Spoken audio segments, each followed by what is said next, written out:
Cosa Vostra. On a notre propre studio photo aussi en interne. Pour les 65 000 SKU ? Ouais, alors on en fait en partie. On arrive à en obtenir de la part des marques, et puis c'est pareil. Tout le monde se digitalise aussi, et les marques ont aussi elles-mêmes soit des sites de marque, soit des sites vitrines. Voilà, donc, mais on a en tout cas un studio photo qui toute la journée shoot des SKU, en tout cas les valorise aussi. C'est-à-dire que avoir une photo c'est bien, avoir plusieurs photos et qui montrent, tu vois, qui vont remplacer même le descriptif, parce que tu as aussi la connaissance marché qui te fait dire que c'est important de shooter cette partie-là du produit pour que le client il comprenne comment soit il va pouvoir l'installer, soit s'il est compatible avec son vélo. C'est aussi un talent, voilà, de bien shooter, shooter ses produits. Donc nous, tu vois, sur chacune de nos catégories de produits, il y a des chartes photos qui ont été travaillées entre les catégories managers et notre département content dans lequel est agrégé le studio photo, pour s'assurer d'avoir le maximum d'outils pour bien acheter et bien choisir.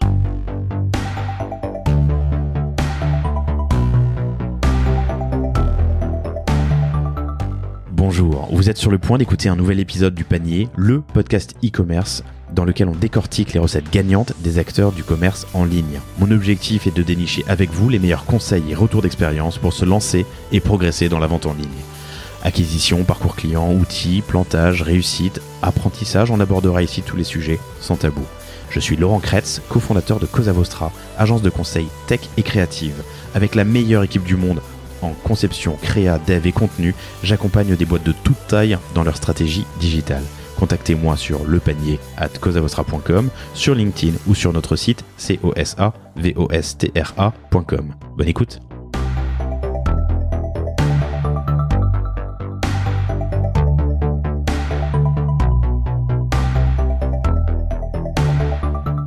Bonjour à tous, très heureux de vous retrouver pour ce nouvel épisode du Panier. Aujourd'hui, j'ai la joie de d'inviter, de rencontrer Landry Ribeiro à distance puisqu'il est à Lyon.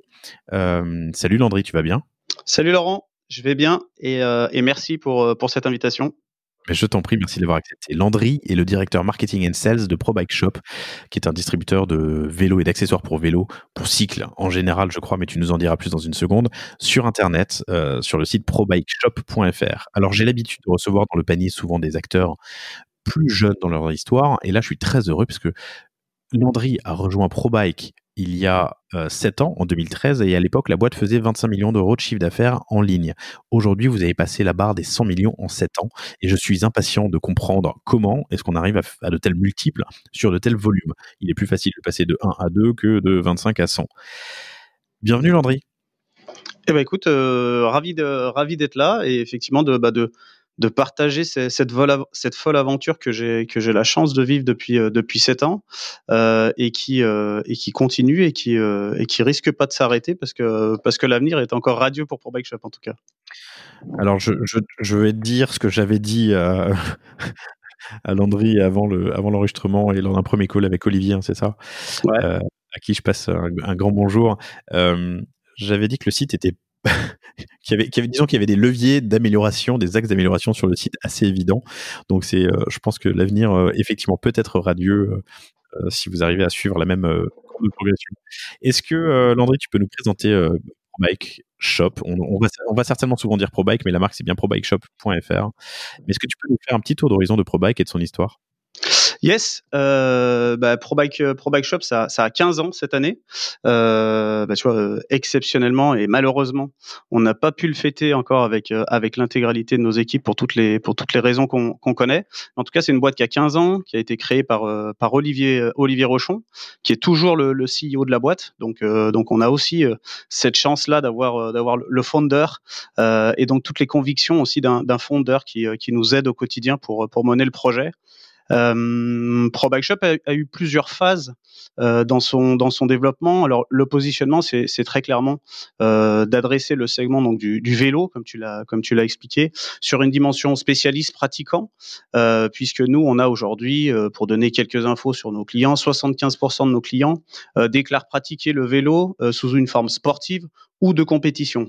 Donc on est bien dans des gros pratiquants. On a des études qui nous disent aussi qui pratiquent 23 heures en moyenne par mois.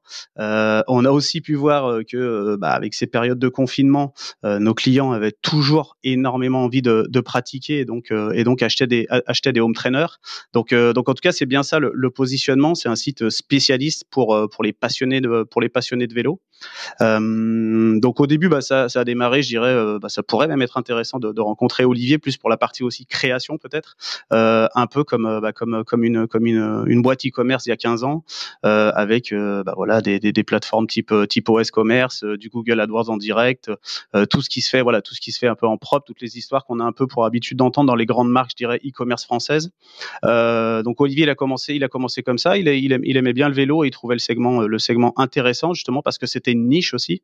Et c'est un axe fort aussi pour Pro Bike Shop de rester dans cette niche-là, de l'élargir un petit peu progressivement, mais en tout cas, on apprécie d'être un site spécialiste. Et ça, c'est depuis l'origine de la création. Et je crois qu'en 2010, du coup, un premier step avec l'arrivée d'un premier actionnaire qui s'appelait Migros à l'époque. Et là, c'était un action. Migros, le distributeur alimentaire. Ouais, le Suisse. Ok, ouais. Qui était dans une démarche à l'époque, tu vois, gros distri alimentaire, qui cherchait un petit peu à comprendre le e-commerce, mais pas forcément à l'intérieur de son propre groupe. Donc, il a fait quelques investissements dans des startups. C'était à l'époque une startup quand même. À l'époque, c'était une startup. Ouais. Exactement. Et donc, on a eu la chance aussi d'avoir cet actionnaire-là qui a beaucoup contribué aux premières phases de croissance, puisque les premières phases de croissance, elles se situent souvent et beaucoup autour de l'achat de stock, donc forcément des besoins de trésor, et puis aussi d'acquisition client, de notoriété, d'acquisition de trafic. Donc on suppose que à ce moment-là, besoin de cash important. Donc cet actionnaire-là, il avait aussi bien ce rôle-là, surtout pour comprendre et puis pour identifier peut-être un relais de croissance au sein de son groupe sur la partie digital spécialiste. Donc ça a été une phase qui a aussi bien permis de faire croître l'activité, tu vois, de 8 millions à l'époque, peut-être en 2010, jusqu'au 25 de 2013. Là, ça s'est fait avec beaucoup d'investissements, que ce soit sur le marketing, sur le stock, sur la structure humaine aussi, sur la logistique, forcément, pour continuer de grossir. Et il nous a accompagnés jusqu'en 2017. Donc tu vois, ça a été quand même un partenaire fidèle et de longue durée. Il se passe quoi en 2017 2017 avec Migros, pardon, avec ce partenaire. Ouais, en fait, souvent, comme ça se fait aussi, tu sais, dans les groupes, ils font un petit peu des revues des différentes BU. Et puis, ils se sont dit que la partie, en tout cas, e-commerce cycle, était plus trop dans leur priorité. Ils avaient, appris ce qu'était une structure e-commerce. Ils en avaient développé d'autres, d'ailleurs en Suisse, qui reste un de leurs très gros marchés. Et puis, du coup, on avait aussi un autre groupe allemand qui s'appelle Internet Store, en l'occurrence. Qui lui cherchait un acteur, un pure player dans l'univers du cycle, avec un positionnement important, notamment en France et en Europe du Sud. Et Pro Bike Shop répondait parfaitement à ce brief-là. Donc c'est pour ça qu'en 2017, du coup, on a été racheté par un autre groupe, donc que je disais précédemment, Internet Store, avec pour objectif dans ce rachat. En fait, Internet Store a deux verticales de sport, je dirais. Il y a l'outdoor et le vélo dans différentes régions en Europe, notamment tout ce qui est Allemagne, Suisse, Autriche, mais aussi tout ce qu'on peut trouver dans les Nordiques, donc Suède, Norvège, Finlande, et sur un segment, par contre, un positionnement plutôt, je dirais, mass market, mainstream de la partie cycle. Donc en fait, l'intérêt. Alors que vous étiez plus spécialisé, c'est ça? T'as tout compris. L'intérêt de ce rachat et l'intérêt de notre groupe et le projet aujourd'hui qu'on porte ensemble, c'est celui de dupliquer le concept Pro Bike Shop qu'on a réussi à faire grandir en France et en Europe du Sud, d'aller de dupliquer dans ces régions-là, donc notamment en Allemagne et dans un second temps dans les Nordiques, et en parallèle de faire la même chose avec leur marque Outdoor et Cycle sur la région de l'Europe du Sud. Donc tu vois, ce qui nous permet d'un point de vue groupe d'avoir une double position à la fois sur la verticale Cycle, plutôt mainstream, mass market et spécialiste, avec 2 marques différentes, et aussi une puissance locale, puisque bah voilà, ça aussi c'est un des grands points de Pro Bike Shop. En tout cas, on est convaincu qu'une marque pour exister, elle doit être forte et tu dois être local. Donc ce qu'on a créé ici en France et en Europe du Sud, et ben on devra le développer en Allemagne et demain dans les Nordiques. Ok, est-ce que le Migros c'était un investissement ou c'était un achat? Pour eux, Ouais. ils n'avaient pas. Pardon, vous êtes. Vas-y.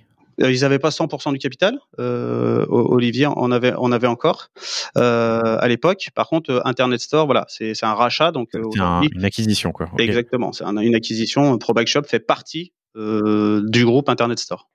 Ok, super.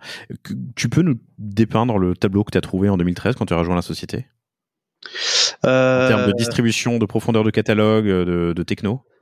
Ouais, alors j'ai découvert un univers complètement dingo, pour être honnête, parce que voilà, les croissances étaient assez hallucinantes déjà à l'époque, basées sur un pilier solide en tout cas de notre politique commerciale, c'est l'offre produit. C'est-à-dire que globalement, voilà, on était dans une phase d'enrichissement de catalogue énorme. Donc voilà, pareil, structuration du métier de catégorie manager, les achats passaient de X centaines de milliers à des millions d'euros, décroissance de folie. Fallait faire suivre forcément l'intégralité des structures aussi, informatique, web marketing, finance, logistique, puisque quand tu fais 50 voire 60% de croissance, nous on vend des produits, hein, donc notre métier à la base, il est basique, hein. Parfois on aime bien être un peu de le vulgariser ainsi. On achète des produits à un distributeur, on les reçoit dans notre stock, on les renvoie à des clients.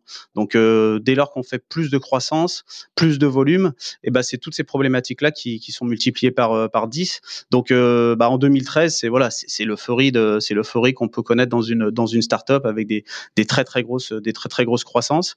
Sur la partie digitale, c'est super intéressant parce que moi, quand j'arrive, c'est pas forcément, en tout cas, mon rôle premier, c'était pas d'être le spécialiste de plus dans cette entreprise autour du vélo, puisqu'il y a des gens qui sont bien plus compétents que moi encore dans l'entreprise pour le faire. Par contre, c'est d'amener cette structuration dans l'entreprise et aussi quand même cette casquette digitale qui est nativement importante puisqu'on est e-commerçant, mais qui doit être développée. Et tu vois, tu as fait tout à l'heure une petite blague sur notre front office. Il faut savoir que quand j'arrive moi en 2013, le front que tu vois actuellement, il vient d'être lancé. Avec une agence digitale à l'époque, c'est l'un des plus gros projets qu'a mené Pro Bike Shop en 2013 et c'est super et on a des remarques clients qui sont super difficiles parce que le switch entre l'ancienne version et la nouvelle est beaucoup trop violent. On est sur des pratiquants qui sont spécialistes, qui ont leurs habitudes. Je te le dis, ils pratiquent beaucoup, donc ils achètent aussi beaucoup. Et en fait là, ils comprennent pas, il y a trop de changements. Donc c'est un petit peu une sensation, tu vois, hyper bizarre puisque tu arrives à un moment où il y a un projet de refonte qui sont des gros projets pour la structure. Et là, en fait, le premier constat, c'est de dire bon, comment est-ce qu'on fait des petites améliorations sur base de l'écoute client, qui est aussi quelque chose qui est très important chez nous, pour progressivement, alors pas du tout revenir en arrière, mais intégrer des petites spécificités clients du X que parfois on a tendance à oublier, notamment lors de refonte. Super. Donc, je suis impatient qu'on en parle. On abordera ce sujet un peu plus tard. Surtout que là, et c'est un autre sujet qu'on abordera, vous êtes sur une autre refonte. Ouais, en plein dedans, ouais. Vous passez d'un système propriétaire à Salesforce Cloud Platform, c'est ça? Ouais, Salesforce Commerce Cloud, ouais, c'est le nom du produit. Salesforce Commerce Cloud, et tu nous diras ce qui a motivé ce choix. Yes. Pour bien comprendre l'univers de ProBike, est-ce que tu peux nous donner un peu l'univers concurrentiel dans lequel vous évoluez aujourd'hui en 2020? Il y a des acteurs en ligne, vous êtes l'un des plus gros, si ce n'est le plus gros en France. Il y a des acteurs physiques, il y a des acteurs qui sont physiques et en ligne.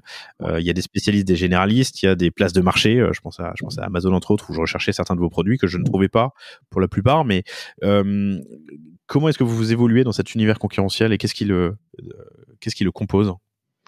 Ouais, alors c'est un univers concurrentiel. Enfin, faut se dire que le marché du vélo, c'est un marché qui est hyper fragmenté, hyper éclaté, sans trop rentrer dans les spécificités. Mais quand on parle juste d'une pratique de VTT, enfin une pratique VTT, en fait, il y a 5 pratiques, voire 6 pratiques dans le VTT. Donc et c'est très éclaté. La distribution, du coup, elle est aussi très éclatée. Le portefeuille de marque, il est énorme, il est immense.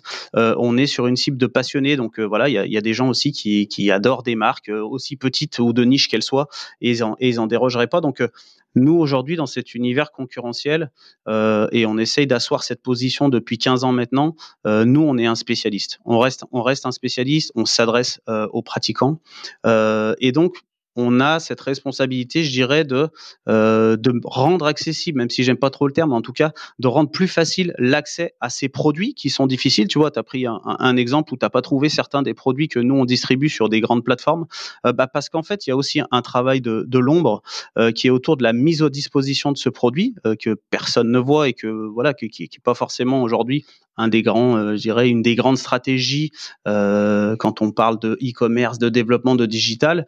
Mais aujourd'hui, on a un écosystème, si tu veux, fournisseur qui a un peu de difficulté à se digitaliser, même si en 10 ans les progrès ils sont énormes.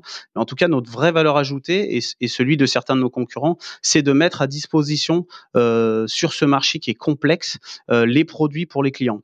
Il y a un comportement, tu vois, qu'on a souvent quand on discute aussi avec des confrères qui ont des magasins physiques, c'est qu'une des spécificités du marché du cycle aussi, c'est que globalement, pour un magasin physique, d'avoir le produit dont le client a besoin à l'instant T, c'est très compliqué. Parce que contrairement à un marché, tu sais, comme l'automobile, où toutes les pièces, parce que nous, si tu veux, on est un peu le Oscaro ou le Mister Auto du vélo. On a éclaté le vélo et on vend sur toutes les pièces. Par contre, il n'y a rien qui est normalisé. Tu vois, si tu prends sur ces marchés, eux, ils achètent des bases de données avec voilà les immatriculations des entreprises et puis tu as le détail de toutes les pièces. Nous, ça, aujourd'hui, ça n'existe pas du tout dans l'industrie du vélo. Donc, c'est très, très compliqué au final de trouver les pièces de ton vélo d'origine ou si tu veux l'upgrader. En tout cas, c'est un vrai talent et c'est un vrai savoir-faire dans la création du catalogue et la constitution de l'offre. D'aller trouver les produits. Alors, on peut acheter, je suis sûr que pour une marque de voiture, il y a des marques d'essuie-glaces de toutes marques qui existent. Il y a des producteurs qui ne font que ça d'ailleurs. Ce que tu dis, c'est que si je veux acheter des essuie-glaces, je suis pas obligé d'acheter les essuie-glaces Volvo, BM ou Peugeot par exemple, qui d'ailleurs sont certainement des marques blanches d'autres fournisseurs. Voilà. Donc ça, tu dis que c'est pas le cas dans le vélo. Ouais, c'est tout un art de savoir trouver ces pièces, c'est ça? Exactement. Et enfin, c'est un art de les trouver et de les rendre disponibles pour le client final, quoi. Et du coup, en étant un e-commerçant, nous déjà, on a cette possibilité d'adresser la France, mais aussi l'Espagne et l'Italie, qui sont des gros pays pour nous, avec un catalogue. Enfin, tu vois, l'année dernière, en tout cas sur cet exercice fiscal, à notre pic, on a eu 65 000 SKU dédiés à l'univers du vélo. Enfin, tu vois, donc des produits, des références uniques qui peuvent avoir des déclinaisons ou des variations le cas échéant, mais 65 000 produits disponibles dans le catalogue. Exactement. Ouais. Et vous faites, je sais pas, tu peux nous communiquer le panier moyen? Ouais, le panier moyen, il est plutôt aux alentours de 100 € et on a en moyenne 100 €? Ouais. Ah, j'aurais imaginé plus, tu vois. Moi, j'avais calculé 1005 de tête comme ça, mais donc tu vois qu'on t'écoules 1 million de commandes par an. Ouais, donc on est un épicier, tu vois. Enfin, t'es en train de découvrir un petit peu notre job. On utilise des fois ce terme-là. On est des épiciers, quoi.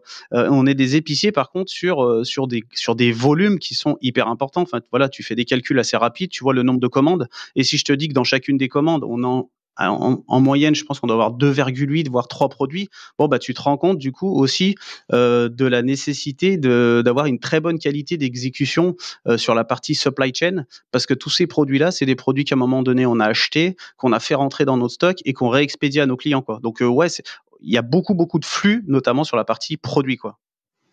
Répète-moi le nombre de produits par commande en moyenne. Je disais 2,8 voire 3, ça va dépendre, mais en tout cas voilà, on n'est pas sur de la monoligne, on n'est pas sur du gros panier avec très grosse marge comme tu vois on peut avoir. Moi j'ai travaillé par le passé dans l'industrie du mobilier en ligne. Bon voilà, ça n'a strictement rien à voir, quoi. C'est effectivement énorme et moi je m'attendais pas à ça. Je m'étais plutôt dit que les gens achetaient des vélos et du coup que ton panier moyen serait entre, je sais pas, 1000, 1005. Et bah, mais là, à voilà. 100 €, ça te fait 1 million de commandes et 3 millions de produits, puisque 2,8 produits par commande. C'est énorme. Effectivement, ça doit être pas une usine à gaz d'ailleurs, ça doit être ultra bien huilé pour parler de.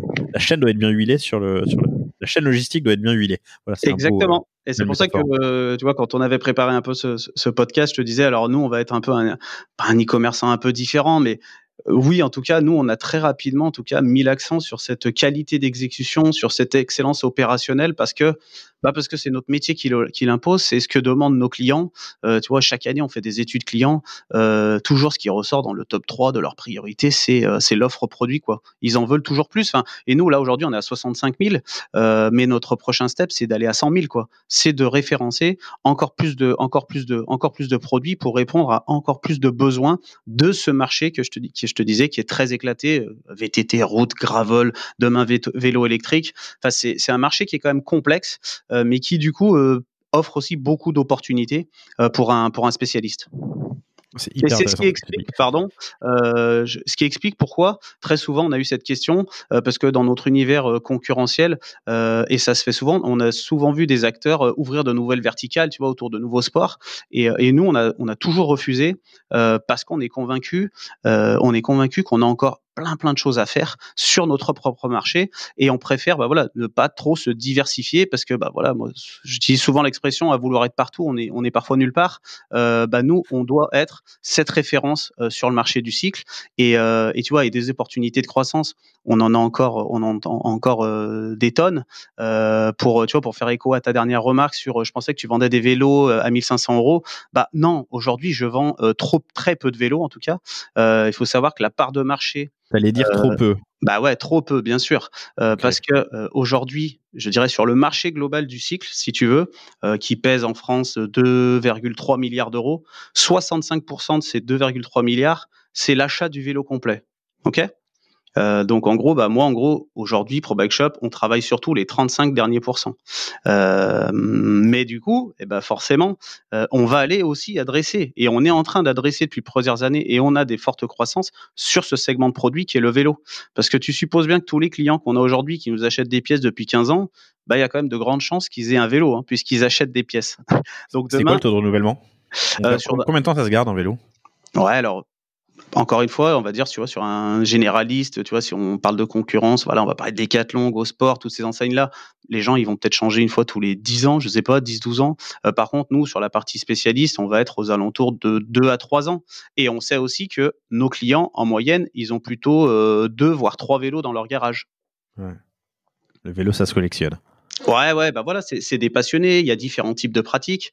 Donc on a un énorme potentiel de croissance autour de ce segment vélo, et c'est aussi un autre intérêt du rachat qu'on a eu avec Internet Store, parce que cette entreprise, elle est pas hyper connue en France, mais c'est le plus gros vendeur de vélos en ligne en Europe. Donc lui, il a un savoir-faire aussi, notamment logistique, de montage. Et on a une chaîne de montage en Allemagne, puisque notre stock de vélos, il est partagé. Donc tu vois, c'est aussi, encore une fois, d'un point de vue financier, économique, hyper intéressant, parce que les 65 000 SKU que je t'ai évoqué tout à l'heure, c'est uniquement les pièces que j'ai dans mon stock.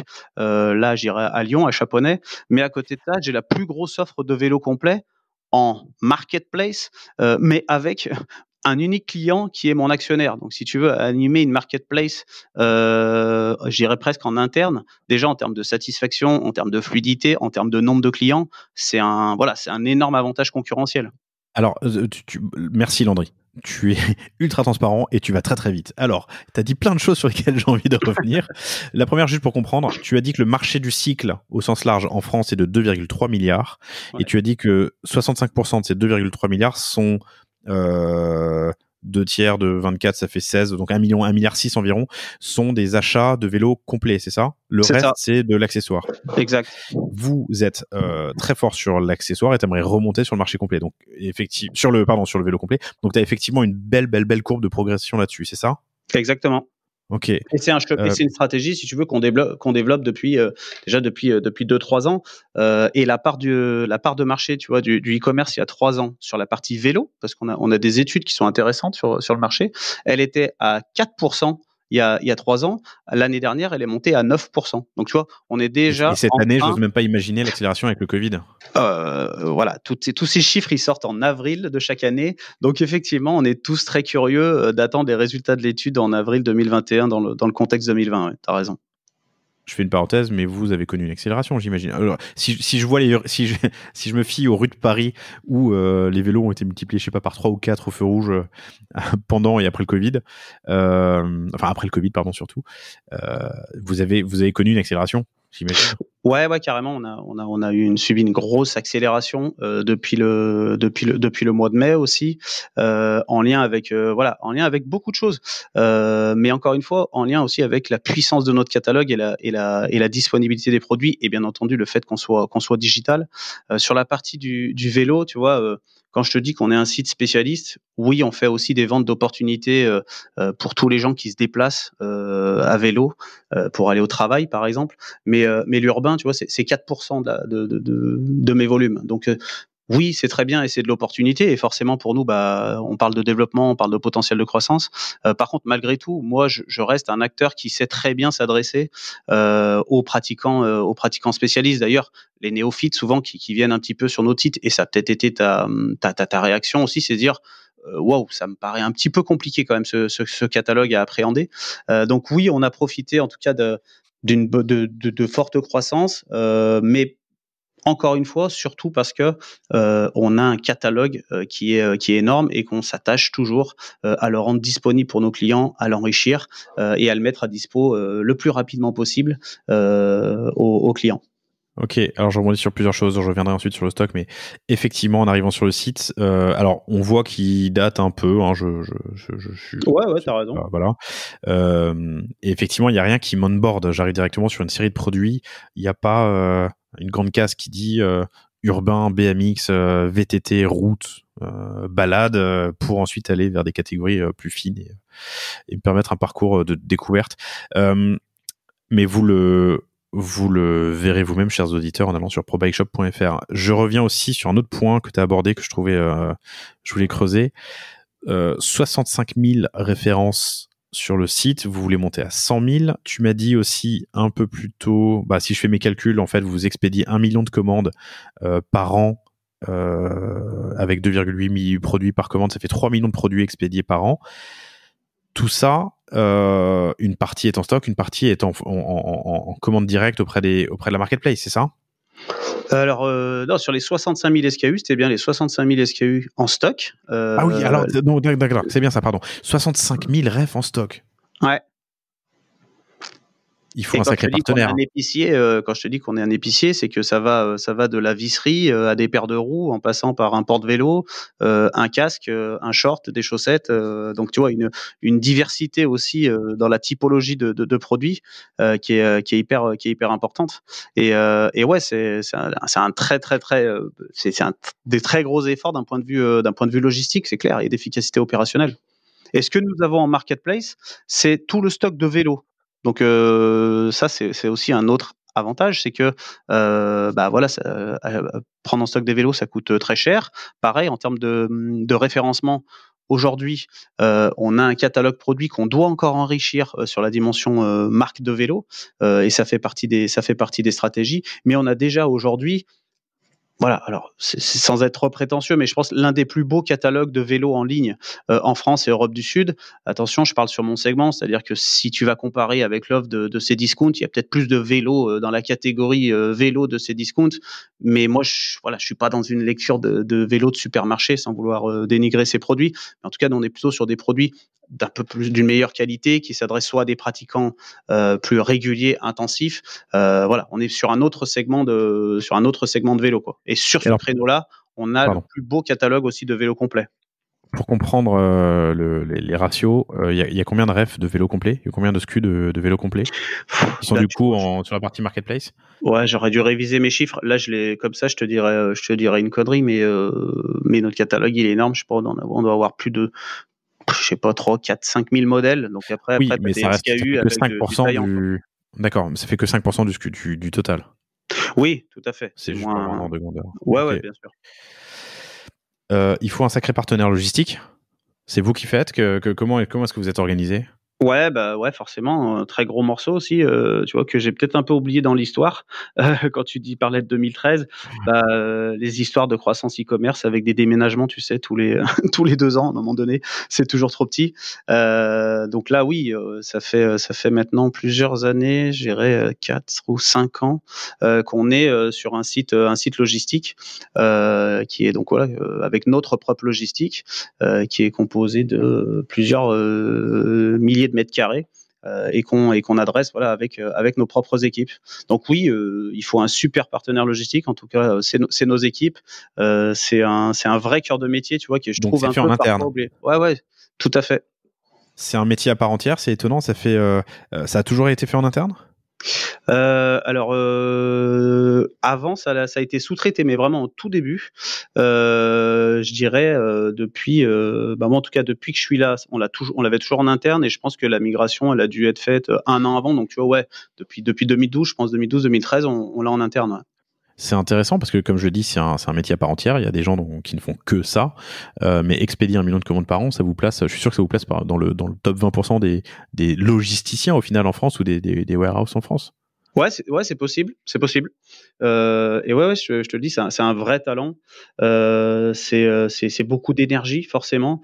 C'est des process. Puis enfin, c'est immédiatement lié à la satisfaction des clients. Donc tu vois, nous chaque semaine dans les tableaux de bord pilotage, il y a le NPS de l'entreprise et c'est toujours voilà quand il est positif, on le sait, c'est ma commande, elle a été livrée hyper rapidement et j'ai pu trouver tous les produits que j'avais. Donc c'est effectivement un savoir-faire de l'entreprise qui est hyper important et qui est clé et qui, je trouve, en tout cas, alors c'est parce que moi je suis aussi peut-être sur la partie marketing, mais tu vois, qui est un peu parfois oublié, je trouve, quand on parle de e-commerce. Ouais, je pourrais avoir le plus beau site et les plus beaux triggers CRM dans mes campagnes, mais sans un bon partenaire logistique, je suis pas sûr que j'aurai les mêmes performances finales, quoi. Ouais, je comprends. Je trouve ça surtout très impressionnant d'arriver à cette taille. Je fais une petite parenthèse, mais chers auditeurs, vous connaissez certainement le podcast Génération Do It Yourself de mon associé Mathieu Stéphanie. Il avait fait un épisode avec Jacques-Antoine Grandjean, le fondateur de Vente Privée, qui très très très tôt dans la croissance de VP d'ailleurs, c'est aujourd'hui VP, c'était Vente Privée avant, très très tôt dans la croissance a acheté, je sais plus si c'est 5000 ou 50 000 mètres carrés d'entrepôt, je crois que c'est à Villepinte au nord de Paris, mais en se disant que ce sera le nerf de la guerre. Et il a eu le nez creux parce qu'effectivement c'était le nerf de la guerre et aujourd'hui ils en ont plusieurs de mémoire, mais et il raconte cette histoire. C'est un épisode qui vaut vraiment le coup, que j'ai trouvé hyper inspirant.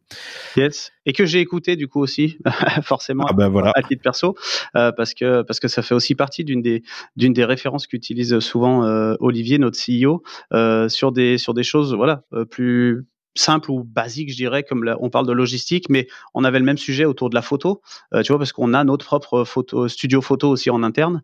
Pour les 65 000 SKU. Ouais, alors on en fait en partie, on arrive à en obtenir de la part des marques et puis c'est pareil, tout le monde se digitalise aussi et les marques ont aussi elles-mêmes soit des sites de T'envoies marques, ton soit des sites catalogue, ouais. vitrines. Voilà donc mais on a en tout cas un studio photo qui toute la journée shoot des SKU, en tout cas les valorise aussi, c'est-à-dire que avoir une photo c'est bien, avoir plusieurs photos et qui montrent, tu vois, qui vont remplacer même le descriptif parce que tu as aussi la connaissance marché qui te fait dire que c'est important de shooter cette partie-là du produit pour que le client il comprenne comment soit il va pouvoir l'installer, soit s'il est compatible avec son vélo. Bah, c'est aussi un talent, voilà, de bien shooter, shooter ses produits. Donc nous, tu vois, sur chacune de nos catégories de produits, il y a des chartes photos qui ont été travaillées entre les catégories managers et notre département content dans lequel est agrégé le studio photo pour s'assurer, bah voilà, d'avoir le maximum d'outils pour bien acheter et bien choisir.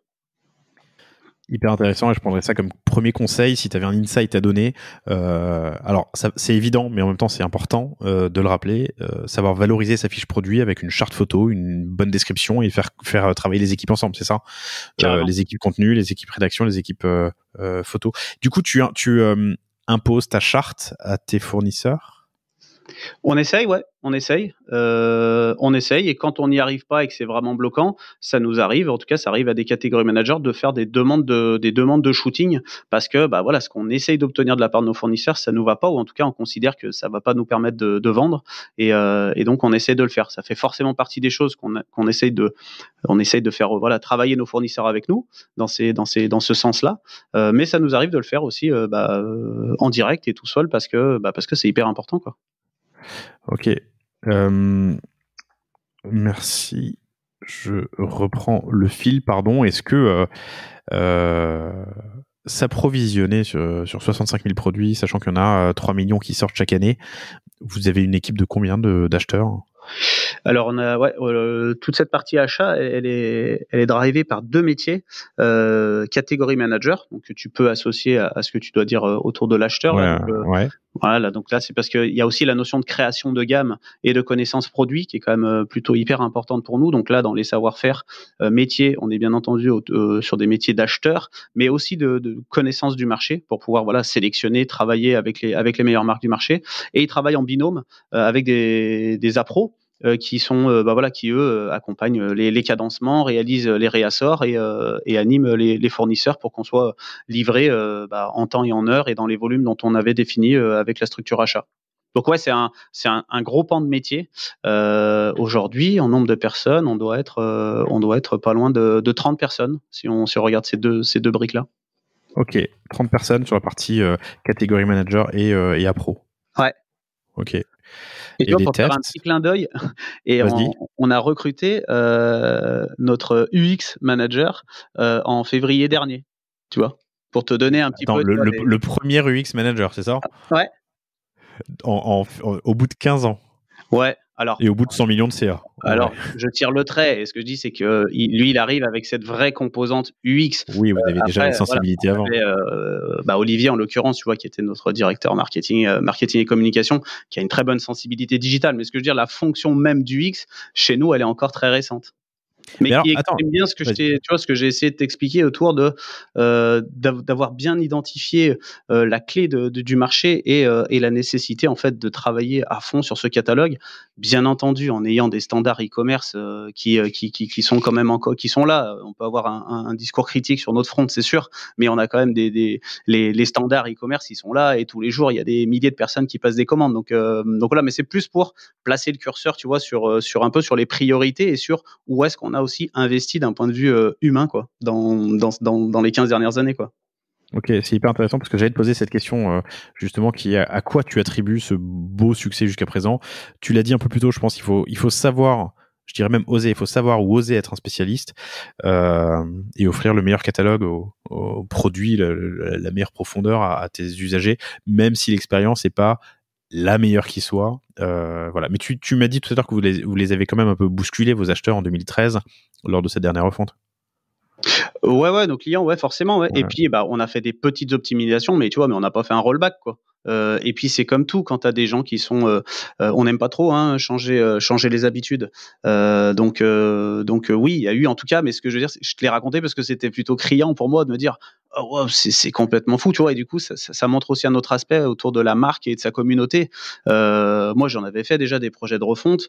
J'avais jamais reçu des messages comme ça de la part des clients, quoi. On sentait qu'on avait touché à un truc qui leur est propre. Et ça les perturbait un petit peu, quoi. Donc ça aussi c'est hyper riche, tous ces insights qu'on peut avoir de la part de notre communauté, qu'elle soit sur les réseaux sociaux, mais aussi avec notre service client qui est en contact tous les jours avec nos clients passionnés. Je fais un petit calcul rapide. 1 million de commandes par an, ça fait 80 000 commandes par mois. Je divise par... allez, on commande tous les jours puisque c'est du B2C. Ça fait presque 3000 entre 2005 et 3000 commandes par jour. Tu as une notion de... Tu peux donner un ordre de grandeur du nombre de visiteurs quotidiens ou mensuels, d'ailleurs, comme tu veux.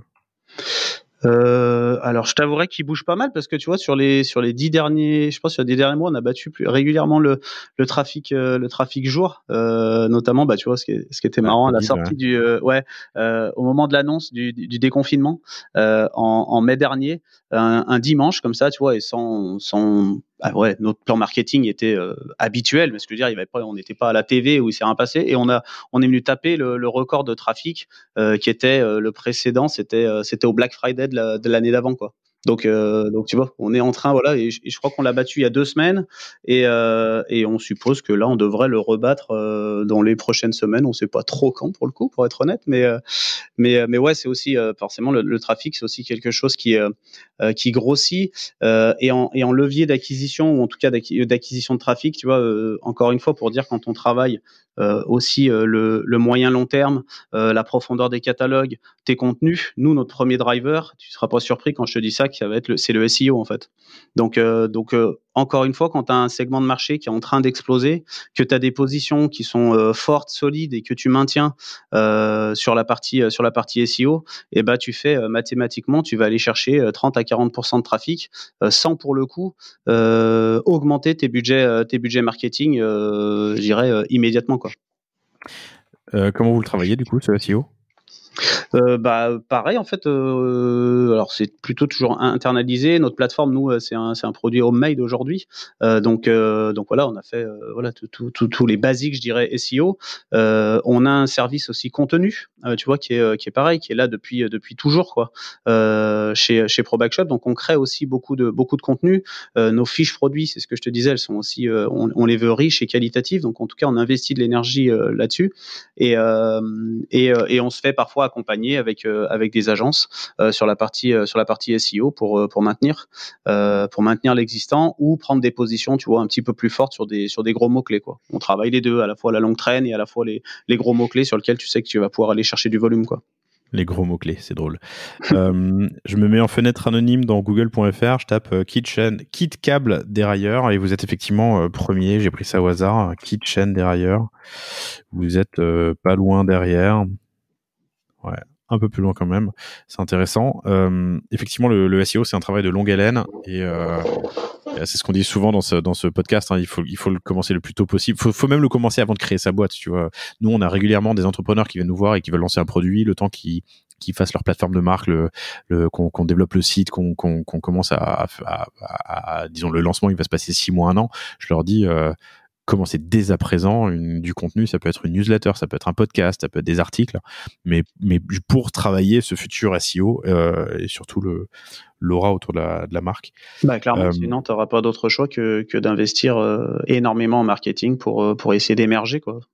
Vous êtes 150, un truc comme ça, 160, hein?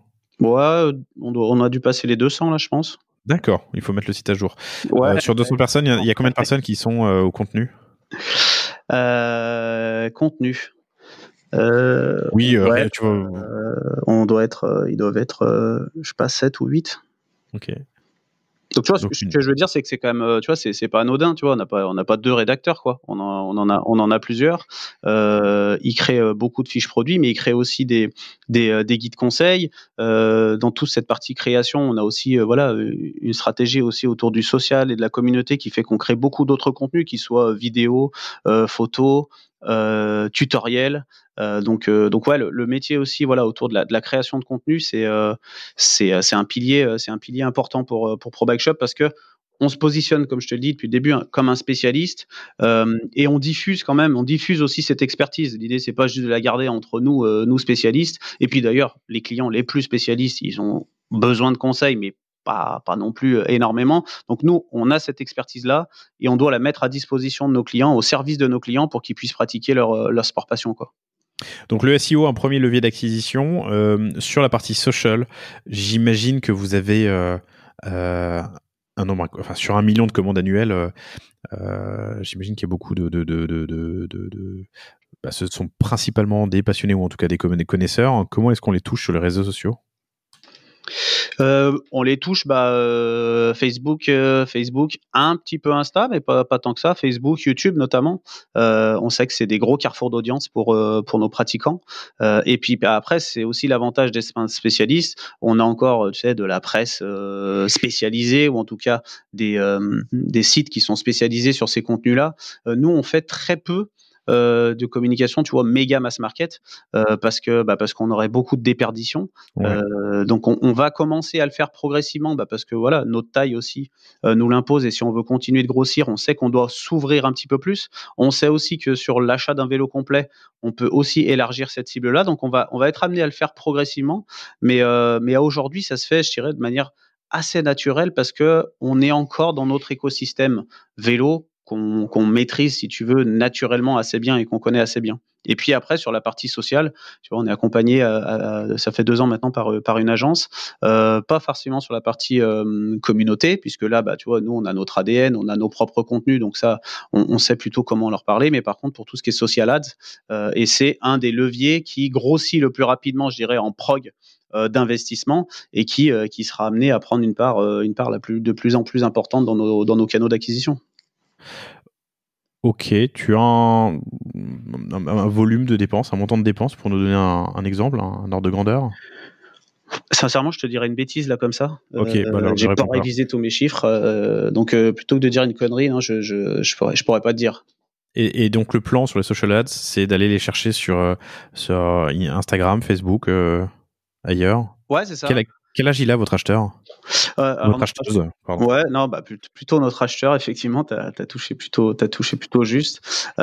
Et nous, tu vois, on va être plutôt sur du 35-45, avec quand même un petit peu de pouvoir d'achat, parce que c'est un sport qui coûte assez cher. Donc tu vois, c'est pour ça que je disais Insta. Oui, forcément, on a une stratégie forte de contenu sur Insta, parce que c'est aussi le levier de demain. Malgré tout, aujourd'hui, sur cette cible-là, Facebook reste le plus gros canal pour nous. Et YouTube aussi, parce que tu vois, on est aussi sur un sport passion. Il y a beaucoup de vidéos que tu prends sur la partie VTT, que ce soit pour se divertir, tu vois, les mecs qui regardent des courses, ou sur la partie tutoriel, parce que tu vois, tu as tapé kit chaîne cassette tout à l'heure. Bon, une fois que tu as le produit, faut quand même aussi savoir le monter, et c'est voilà, et les gens, ils ont aussi besoin de contenu. Et puis on est aussi capable de créer des contenus plutôt inspirationnels, je dirais, pour te donner envie, voilà, soit d'aller découvrir un massif à vélo, ou d'aller te faire, voilà, je sais pas, la Corse à vélo. Donc si tu veux, voilà, autour de ces 3 thèmes qui sont l'inspiration, l'information par le biais du tuto, et le divertissement, ces trois natures de contenu, voilà, ça match plutôt assez bien avec du Facebook et du YouTube, quoi. Ok. Le volume d'emails que vous envoyez doit être énorme en termes de confirmation de commande, d'abonnement, newsletter, j'imagine. Comment est-ce que vous gérez? Est-ce qu'il y a des scénarios dont tu peux nous parler qui marchent mieux que d'autres? Ouais, alors tout ce qui est transactionnel, ça part de notre plateforme. Tu vois, donc là, je dirais qu'on est plutôt basique. Et après, tu vois, encore une fois, une des synergies de notre groupe, c'est que pour tout ce qui est CRM, on travaille avec notre groupe, qui a un pôle d'expertise CRM.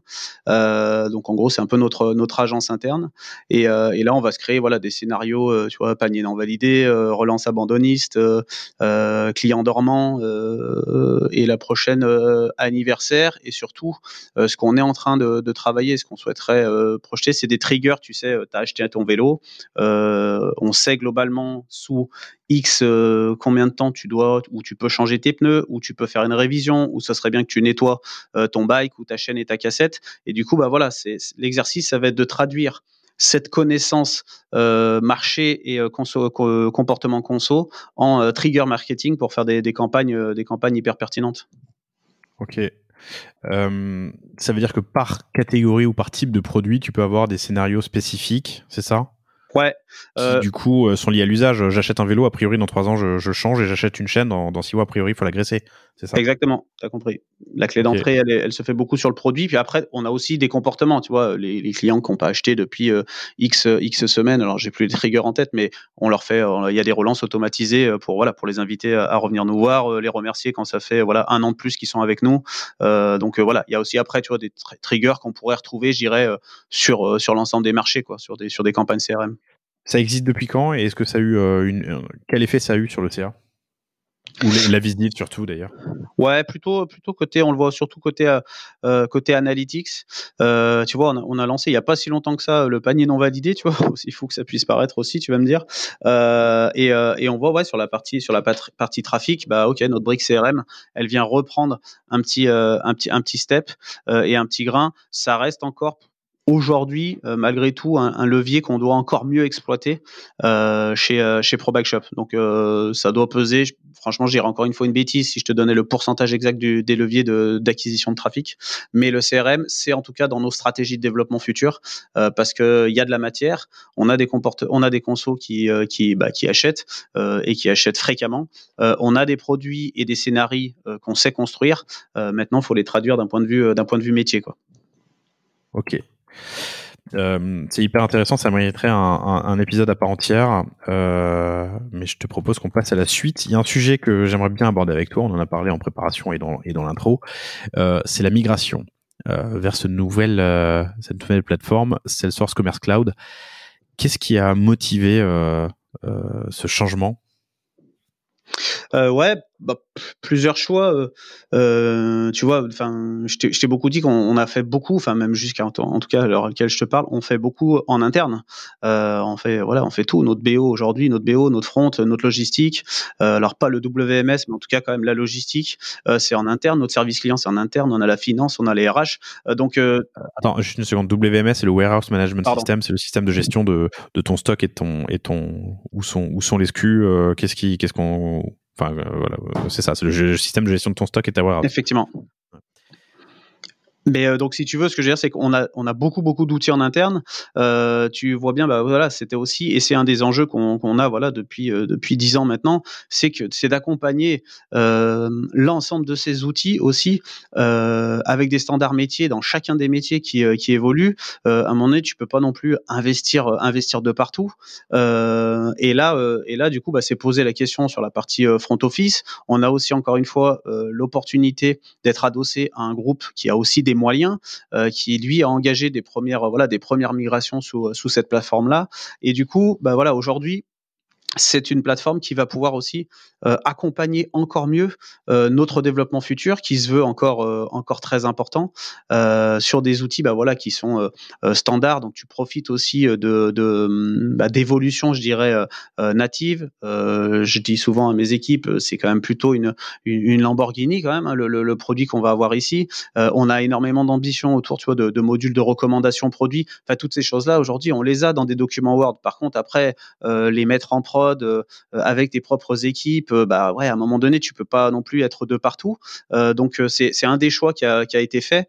C'est surtout pour accompagner encore plus notre future croissance avec des outils qui sont un petit peu plus standard marché, qui accompagnent des boîtes, tu vois, qui font des milliards. Pareil, dans cette stratégie à l'international qu'on va continuer de déployer et une approche locale qu'on veut conserver, c'est des outils qui répondent aussi à ces briefs.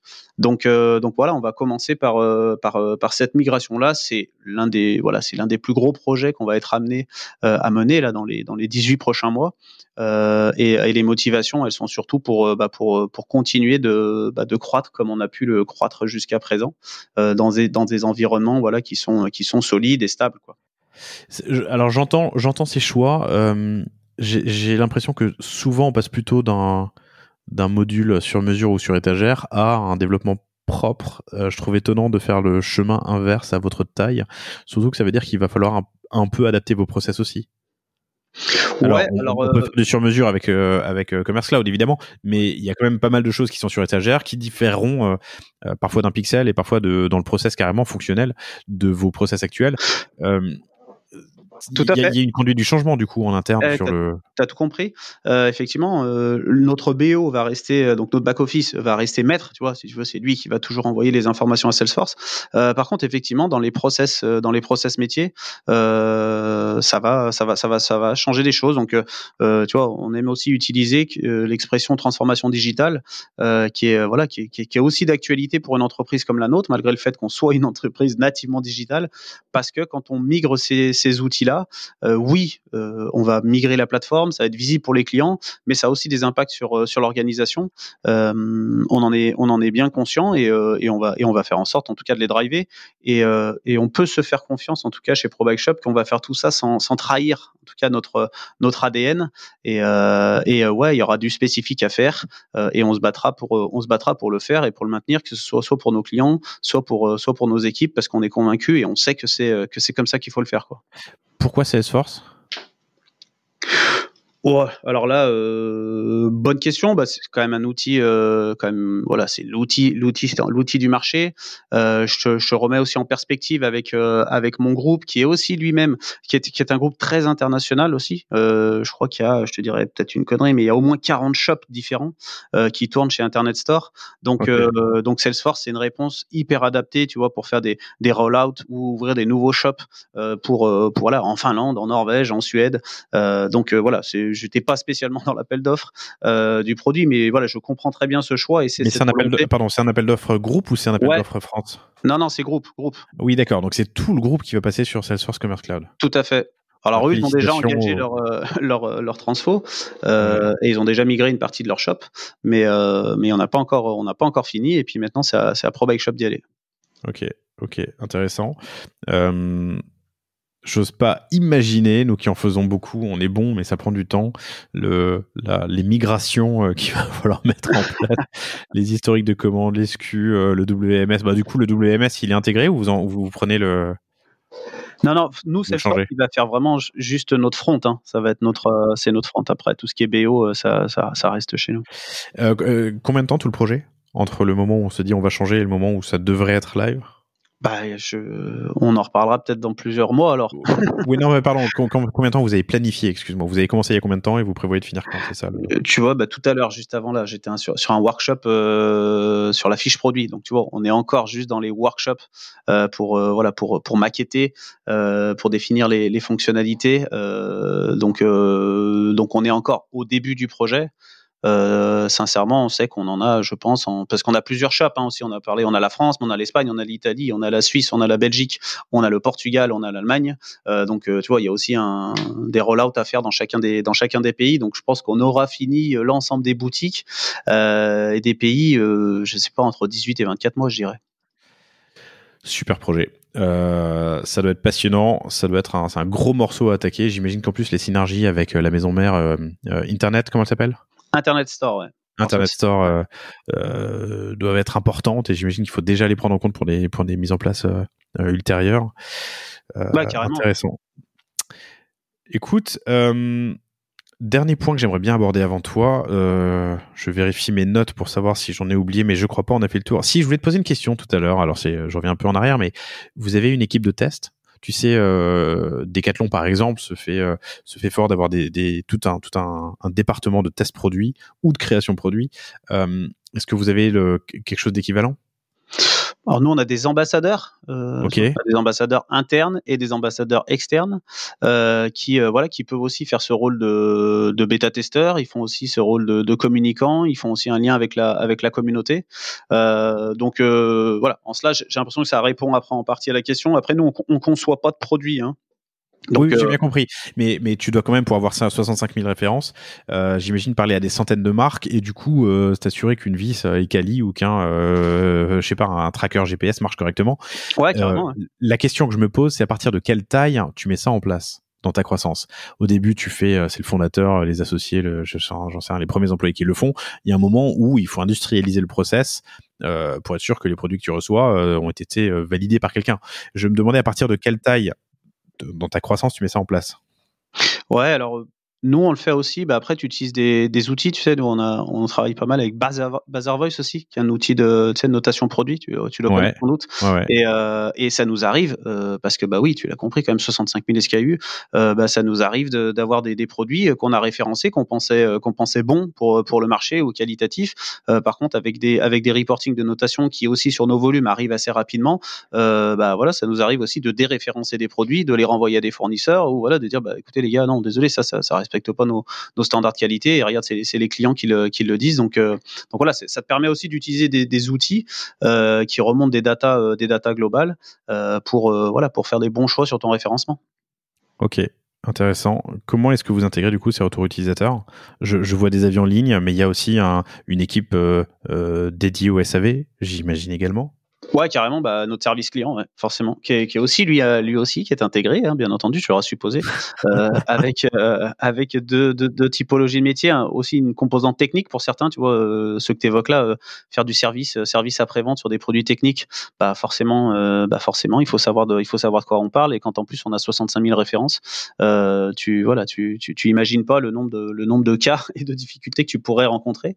C'est pour ça qu'on a, voilà, c'est dans l'ADN aussi de nos équipes, notamment sur des segments de métiers qui sont plus proches du conso et du produit, on doit avoir aussi beaucoup d'agilité. On reste aussi sur des collaborateurs qui sont passionnés. Donc, si tu veux, au quotidien, ils vont chercher aussi beaucoup d'infos de manière naturelle parce que c'est leur passion en fait le vélo. Et c'est des gros pratiquants, c'est des gros utilisateurs des produits, donc ils connaissent aussi voilà telle et telle marque. On sait il y a ces sujets autour du SAV. Est-ce qu'on peut travailler avec le fournisseur? Parce que c'est ce qui peut aussi améliorer le développement futur de la marque et de la marque partenaire. Donc voilà, tout ça se nourrit, si tu veux, en fait aussi quotidiennement des compétences de chacun et de cette volonté voilà qui anime tout le monde autour de la satisfaction client. On n'en a pas beaucoup parlé ici, mais tu vois, ça fait clairement partie de l'ADN de la boîte.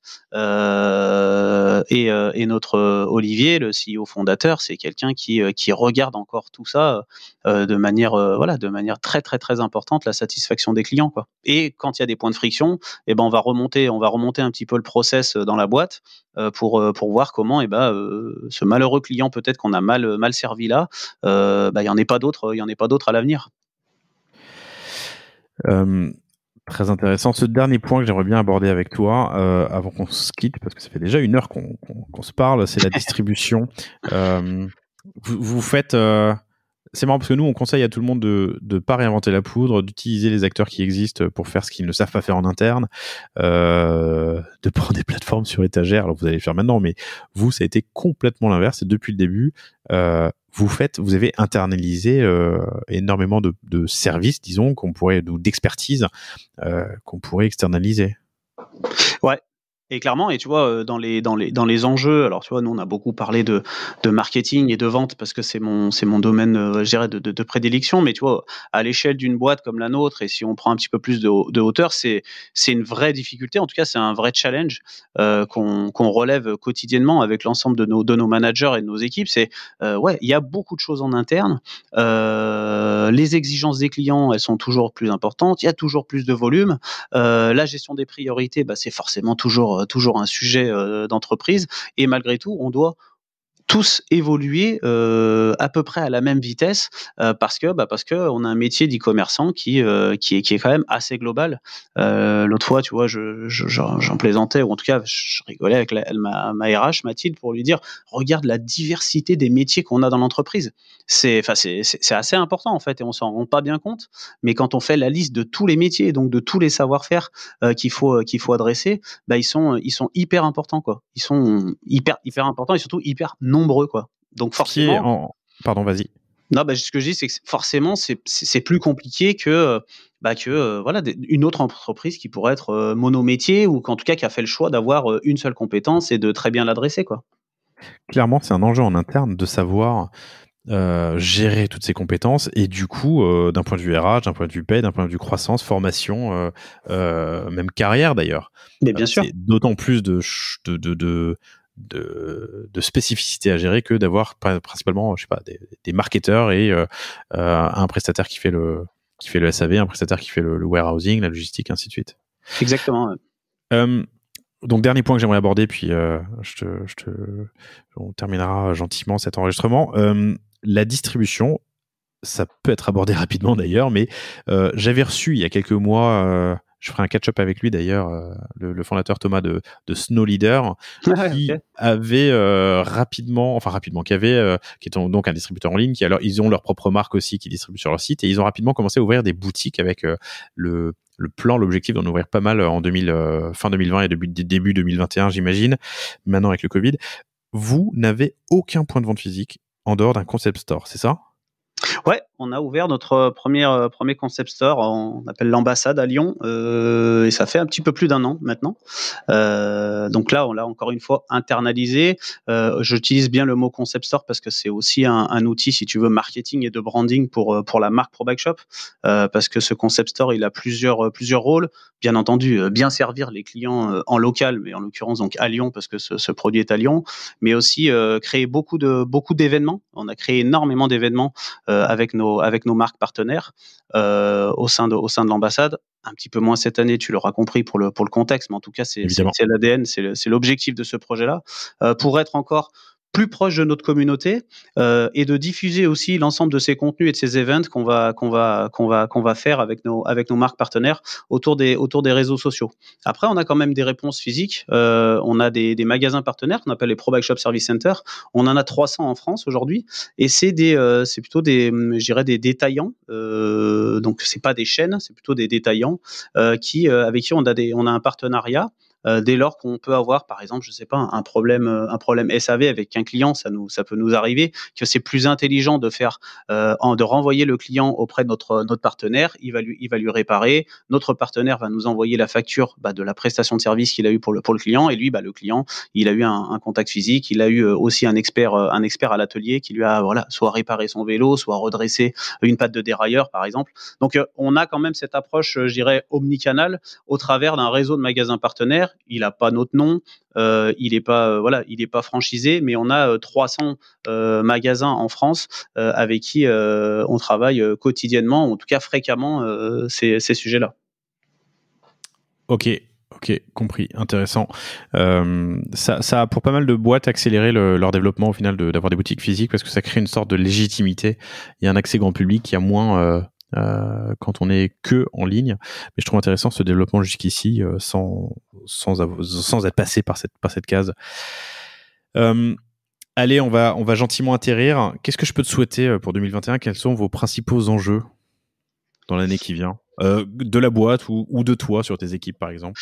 Non, pour la boîte, tu l'auras compris. Pour nous, c'est de maintenir cette très bonne dynamique qui est la nôtre depuis 10 ans, mais qui s'accélère aussi, je dirais depuis 2 ans, en restant fort sur nos basiques métiers que je t'ai rappelé, tu sais, avec notre catalogue, notre disponibilité, dans un contexte en plus où on va parler un petit peu de pénurie, tu sais, parce que le marché aussi a tellement explosé que il est de plus en plus difficile d'obtenir des produits. En tout cas, on s'attend à voir ce contexte-là et on le vit déjà depuis quelques mois. Donc, c'est continuer, bien entendu, d'être, je dirais, haut niveau sur nos basiques métiers. C'est continuer de prendre des parts de marché, tu l'auras compris, sur le segment du vélo complet, qui est clairement un gros levier de croissance pour l'entreprise. Et aussi un changement, je dirais, dans notre manière de vendre, puisque tu vends pas un vélo à 1500 balles comme un pneu à 39 euros. Les attentes clients, que ce soit d'un point de vue en tout cas avant-vente ou service, elles sont bien différentes. Donc ça, c'est vraiment sur la partie business. Et après, sur la partie plus globale de l'entreprise, c'est de maintenir notre bonne dynamique, de réussir nos gros projets. On en a parlé d'un en particulier, nos projets de transformation qui nous attendent parce que oui, une boîte entre 50 et 100 millions, c'est pas tout à fait la même chose. Et vu que nos prochains steps ils se situent à 200 ou 300 ou 400 ou 500 millions, on sait même pas où est-ce qu'on va s'arrêter et on n'a pas envie de s'arrêter. Il y a cet enjeu de maintenir à la fois les outils, les orgas, les process, les équipes au niveau en tout cas nécessaire pour continuer d'avancer tous ensemble, quoi. Ok. Landry, merci infiniment. C'était très très riche et tu as été très transparent. Je trouve ça vraiment agréable. Je tiens à remercier aussi Olivier Roche qui a permis cette rencontre. Olivier, on avait échangé avec lui d'abord sur LinkedIn. Il est aujourd'hui au marketing et à la communication. Donc dans ton équipe, c'est ça ? Ouais, il a été. Alors là, il est en train de lancer un autre projet à l'intérieur de la boîte et du coup, je t'invite à rester en contact avec lui et je te souhaite surtout et je t'invite à le recontacter dans quelques mois, qui viennent t'en parler. C'est un projet qui est super intéressant. Alors, il m'en a dit plus, mais je ne sais pas si on peut en dire plus publiquement à ce stade. Non, on va pas gâcher la surprise. D'accord. Et je pense que voilà, il y aura tellement de choses aussi à dire que ça méritera peut-être un prochain podcast ou en tout cas un autre échange. Non, mais en tout cas, alors juste pour un peu de contexte, je trouve ça hyper intéressant. C'est un projet d'intrapreneuriat lancé par ProBike et de favoriser ce genre d'expérience, de projet, d'initiative. Je trouve ça incroyablement riche pour une société, surtout une société de votre taille. Je salue votre croissance parce que franchement, c'est beau et c'est un univers qui est complexe de devenir un distributeur / marketplace sur une verticale. J'aurai bientôt un autre invité beaucoup plus jeune dans l'aventure, mais sur la même verticale du sport et de la marketplace sportive. Donc, se développer et connaître une telle croissance dans un marché qui est si concurrentiel où des gros acteurs trustent le marché par des actions qui sont parfois un peu, disons, que leur taille leur permet d'offrir. Et ben, c'est un bel exploit. Merci beaucoup, Landry, d'avoir été merci à toi avec nous et je te souhaite bonne chance pour cette nouvelle année, cette prochaine année. Merci à tous, chers auditeurs, et je vous dis à bientôt. Salut Landry. Salut, à bientôt.